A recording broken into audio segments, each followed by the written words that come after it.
नमस्कार, टीवी9 मध्य प्रदेश छत्तीसगढ़ देख रहे हैं आप। मैं हूं अमित मिश्रा और छत्तीसगढ़ की ताज़ा खबरों के साथ में एक बड़ी खबरों को लेकर मैं हाजिर हूं।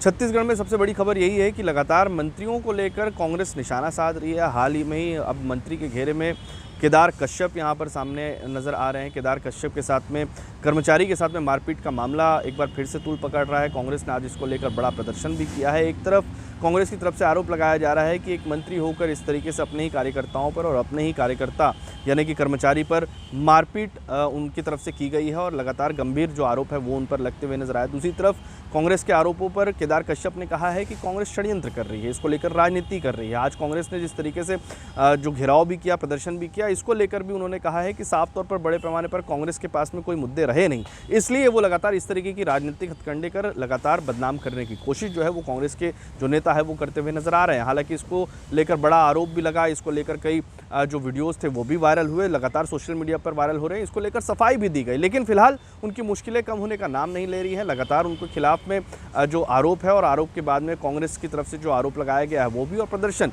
ये कहीं ना कहीं उनकी मुश्किलें बढ़ाता हुआ नजर आएगा। आने वाले दिनों में किस तरीके से ये जो आरोप है वो सिद्ध होंगे या नहीं होंगे, इस आरोपों का किस तरीके से इसका आने वाले दिनों में इम्पैक्ट होगा वो भी देखने को मिलेगा।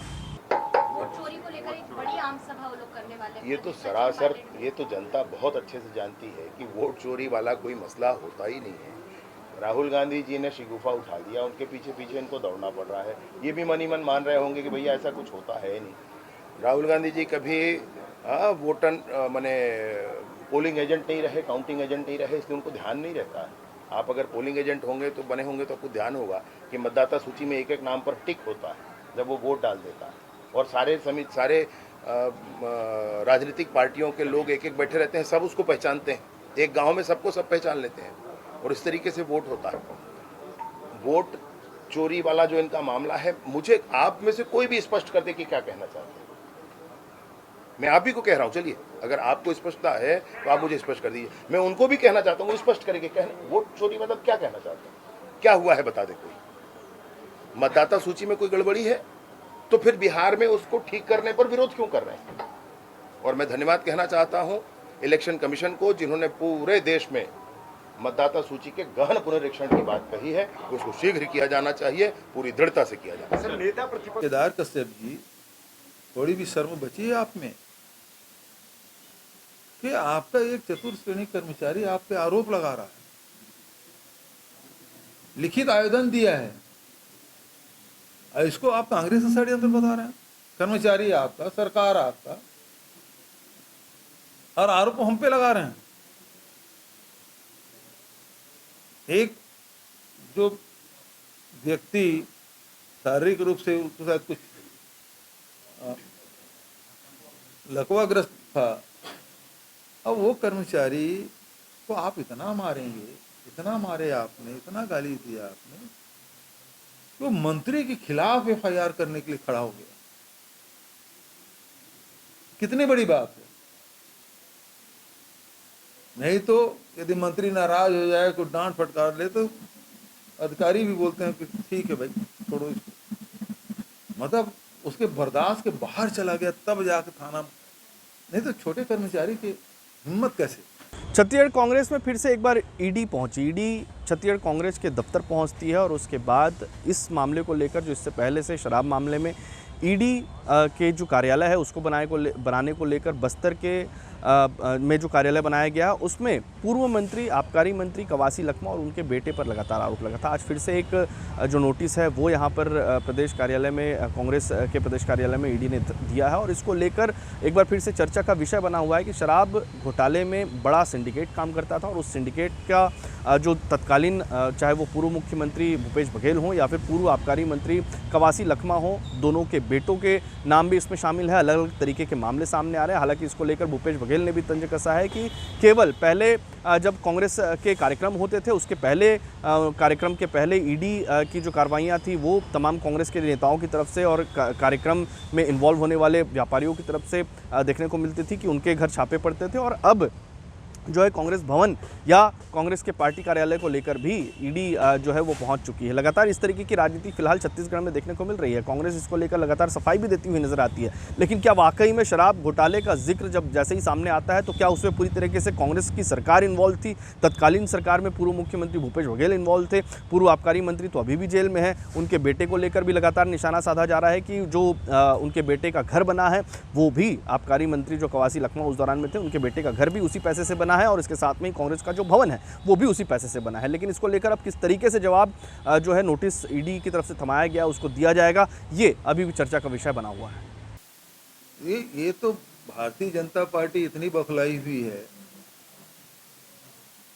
यदि सुकमा के कार्यालय के यदि ये लोग रात रात कर रहे हैं तो देश भर में भारतीय जनता पार्टी हजारों कार्यालय बनाए हैं। यहीं 5 सितारा जो कार्यालय बनाए हैं, ईडी उनसे पूछताछ कब करेगी? और ये तो मतलब लोकतंत्र को खत्म करने का काम, और इनके पास कोई काम नहीं है। मलकित गेंदू 3 बार बुलाए हमारे जनरल सेक्रेटरी को, फिर वहाँ गए तो वही काम, मतलब यदि कांग्रेस पार्टी कोई भी कार्यक्रम करे उसके पहले ईडी चली जाती है ताकि डर का माहौल बना रहे। क्योंकि ओढ़ चोर गद्दी छोड़ कल बिलासपुर में कार्यक्रम आयोजित किए हैं और आज ईडी का पहुंचना ये साबित करता है कि वो उनके आका के द्वारा भेजा गया है। छत्तीसगढ़ में लगातार धर्मांतरण को लेकर एक बार फिर से सियासी पारा तेज हो चुका है। एक तरफ बालोद में 8 लोगों के नाम पर एफआईआर दर्ज हुई है, जिसमें लगातार धर्मांतरण के केसेस सामने देखने को मिल रहे थे और उस पर एफआईआर भी देखने को मिल रही थी। वहीं 8 लोगों पर एफआईआर होने के बाद एक बार फिर से चर्चा का विषय बनी हुई है। विजय शर्मा जो तत्कालीन वर्तमान में गृह मंत्री हैं और उसके साथ में ही उस क्षेत्र से लगातार दौरा करते हुए वो नजर आ रहे थे। उन्होंने कहा है कि प्रदेश भर में इस तरीके के मामलों पर कोई भी कोताही नहीं बरती जा रही। जहाँ भी धर्मांतरण का मामला सामने आ रहा है वहाँ पर कांग्रेस का हाथ है और कांग्रेस लगातार इसको बढ़ावा देती हुई नजर आ रही है। सीधे तौर पर उन्होंने आरोप लगाया है। भूपेश बघेल ने भी इसका जिक्र करते हुए कहा कि बीजेपी के पास अब कुछ बचा नहीं है, इसलिए वो इस तरीके के मामलों को लेकर लगातार कांग्रेस पर ही निशाना साधती है। हालांकि दोनों के बीच में ही तंज कसते हुए एक दूसरे पर तंज कसते हुए नजर आए, लेकिन जाहिर है कि धर्मांतरण के मामले जिस तरीके से छत्तीसगढ़ में देखने को मिल रहे हैं, एक तरफ उन धर्मांतरण के मामलों को लेकर कड़ी कार्रवाई देखने को मिलती है, जो सरकार की तरफ से यह दावा किया जाता है कि धर्मांतरण को किसी भी तरीके से होने नहीं दिया जाएगा। वहीं दूसरी तरफ यह भी सवाल उठाया जाता है कि आखिरकार इतने बड़े पैमाने पर धर्मांतरण हो कैसा रहा है, क्यों हो रहा है? बीजेपी की सरकार है फिर भी धर्मांतरण हो रहा है, ये आरोप लगा रही है कांग्रेस। हालांकि अब धर्मांतरण को लेकर किस तरीके से लगाम लगेगी आने वाले दिनों में, क्या वाकई में धर्मांतरण भी एक राजनीति का बड़ा मुद्दा होगा? क्या इसको लेकर सरकार घिरती हुई नजर आएगी या वाकई में विपक्ष को लेकर ये एक बड़ा एजेंडे के रूप में जिस तरीके से भाजपा बता रही है वो खामियाजा भुगतना पड़ेगा? ये भी आने वाले दिनों में देखने को मिल सकता है। ध्वज को लेकर के तनाव की स्थिति है। बलरामपुर में तो जो हनुमान जी का झंडा है उसकी जगह में इस्लामिक झंडा फहरा दिया जाता है और दुर्ग में एक जो आर्मी का जवान है वो अपने घर पे भगवा झंडा फहराता है, तो उसको कुछ जवान जो है उस बीच तनाव की स्थिति आ गई थी। कैसे देख रहे हैं सर प्रदेश में जिस तरह से ध्वज को लेकर के जो माहौल हो रहा है? बलरामपुर में जो कुछ हुआ है उस पर कार्यवाही हुई है, एफआईआर हो गया है, 3 गिरफ्तार हो गए हैं, 2 नाबालिग लड़के हैं और 1 बालिग लड़का है, वो गिरफ्तार हो गए हैं। दुर्ग के समीप मचानदुर में जो विषय हुआ है उसके लिए जो निषाद परिवार है जिसके घर से जिसने घर पर ध्वज लगाया था और लोगों ने विवाद किया उनसे, तो आज हमारे युवा मोर्चा के प्रदेश के अध्यक्ष जी भगवा ध्वज लेकर के मचानदुर जा रहे हैं और घर पर पूरे साथियों के साथ जाकर के, मैंने घर वालों से उनसे भी बात की है, वहाँ पर भगवा ध्वज लगा कर आएंगे और बहुत एहतियात करके आएंगे कि भारतीय सनातनी मानबिंदुओं पर कोई भी आक्षेप अगर आता है तो ये ठीक नहीं होगा। मैं तो हमेशा कहता हूँ कि आप लिस्ट निकाल लो, रमन सिंह के शासनकाल में कितने चर्च बने और हमारे 5 साल में कितने बने, वो तुलना कर लो। सरकार आपकी है और धर्मांतरण की कार्रवाई सरकार आपकी है। दुर्ग में हो रहा है, रायपुर में हो रहा है और तो और कवर्धा में हो रहा है। अब कर क्या रहे हैं? आपसे वो भी नहीं संभल रहा। जिस बात को हल्ला करके आप सरकार में आए वो भी नहीं संभल रहा है। वायरल होने के पश्चात इसमें संगठनों ने विरोध प्रदर्शन किया था और साथ ही इसी के संबंध में जो झंडा जो नहीं फहराने देने की जो बात आ रही थी, उसके संबंध में तत्काल उस फुटेज को ध्यान में रखते हुए पुलिस अधीक्षक महोदय के द्वारा उसमें संज्ञान लेते हुए जो आरक्षक जिसने की उसमें अशोभनीय बातें की थी और उसका जो क्रियाकलाप था वो पद के अनुरूप नहीं था, तो इसको संज्ञान में लेते हुए तत्काल उसको पुलिस लाइन संबद्ध किया गया। और साथ ही जितने लोगों का इसमें संलिप्तता के संबंध में बात आ रही है उनकी जो हरकतों के संबंध में, तो इसके संबंध में जांच करने के लिए पूरी एसडीओपी पाटन को उन्होंने दिया है। 3 से 4 दिन के अंदर में वो अपना रिपोर्ट देंगे। रिपोर्ट देने के पश्चात उसमें फिर आगे की कार्रवाई हम करेंगे। सर, ये भी बताया जा रहा है कि जो सेना का जवान है उसके साथ बदतमीजी की गई, उसके साथ मारपीट करने की कोशिश की गई, कॉलर भी पकड़ी गई, तब से सही है। इस संबंध में कोई भी शिकायत चौकी में नहीं किया गया है। रिटर्न में एक भी शिकायत यहाँ पे नहीं है। अगर ऐसा होता तो अभी तक पुलिस उसमें कार्रवाई करती। हमने बोला है, अभी मुलाकात हुई है उनके परिवारों से, तो मैंने स्वयं बोला है उनको कि आपको अगर कोई भी समस्या है तो हमारे चौकी में पुलिस को तत्काल सूचित करिए, पुलिस उसमें उचित कदम जरूर उठाए। जान का खतरा भी बता रहा है परिवार।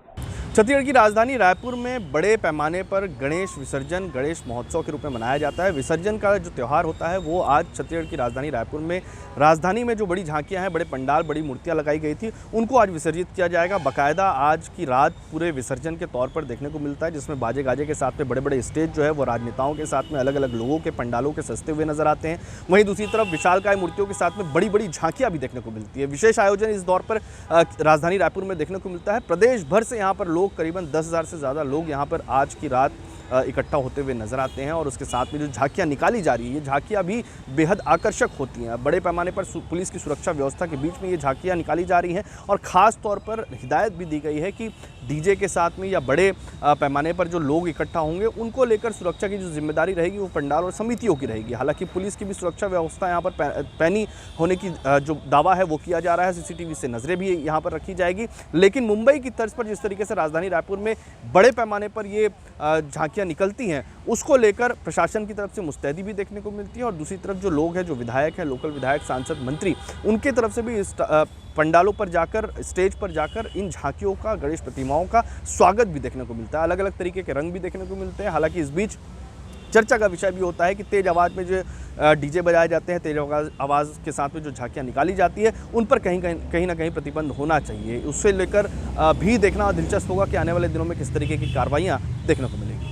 छत्तीसगढ़ में लगातार ड्रग्स के मामले पर पुलिस तो कार्रवाई कर ही रही है। दूसरी तरफ गांजा की तस्करी भी छत्तीसगढ़ में रुकती हुई नजर नहीं आ रही है। आज फिर से दुर्ग में लगभग 3 क्विंटल जो गांजा है वो यहाँ पर पकड़ा गया है। जिस तरीके से पुष्पा फिल्म आई थी उसमें दिखाया गया था कि इस तरीके से लाल चंदन की लकड़ियों की तस्करी होती है, कुछ उसी अंदाज में ही यहाँ पर ट्रकों के ज़रिए विशेष जो खाने हैं वो बनाकर गांजे की तस्करी की जा रही थी। बड़े पैमाने पर ये गांजा पकड़ा है। सवाल ये है कि छत्तीसगढ़ लगातार गांजा हो या फिर कोकीन या फिर ड्रग्स या फिर हीरे की स्मगलिंग, ये तमाम इस तरीके की बातें हैं जो अक्सर देखने को मिलती है। इस पर रोक किस तरीके से लगेगी? क्यों छत्तीसगढ़ सबसे बड़ा जो ट्रांसपोर्ट है उसका ज़रिया बना हुआ है? चाहे वो गांजे की बात कर ले, चाहे वो हीरोइन की बात कर ले। ड्रग्स में सबसे ज़्यादा पैडलर अभी भी छत्तीसगढ़ में पकड़ाए हैं। वहीं दूसरी तरफ गांजे में भी बड़े पैमाने पर छत्तीसगढ़ में कार्रवाइयाँ हो रही है। दुर्ग में ये बड़ी कार्रवाई किस तरीके से ये कड़ी जुड़ेगी? आने वाले दिनों में पुलिस किस तरीके से सफलता हासिल करेगी? ये तो सवाल खड़ा हुआ है अभी भी। लेकिन दूसरी तरफ की आखिरकार छत्तीसगढ़ ही क्यों यहीं पर ही सबसे ज़्यादा इसी क्षेत्र से ही जो पैडलर हैं वो पकड़ाते हुए नजर आते हैं? क्यों छत्तीसगढ़ को एक बड़ा मार्केट के रूप में देखा जा रहा है, चाहे वो ड्रग्स का हो या गांजे का हो? और इस पर रोक लगने के लिए कई थानों से पार होकर ये तमाम सामान जो है वो राजधानी रायपुर या दुर्ग पहुंचते हैं। कई जो क्षेत्र हैं वो अनेक राज्यों से जुड़ते हुए नजर आते हैं। उन बॉर्डर से किस तरीके से क्रॉस होता है, ये लगातार सवाल जो है वो खड़ा होता हुआ नजर आता है। पुलिस के लिए एक बड़ा चैलेंज होता हुआ नजर आता है। लेकिन इस पर लगाम कब लगेगी ये देखना दिलचस्प होगा।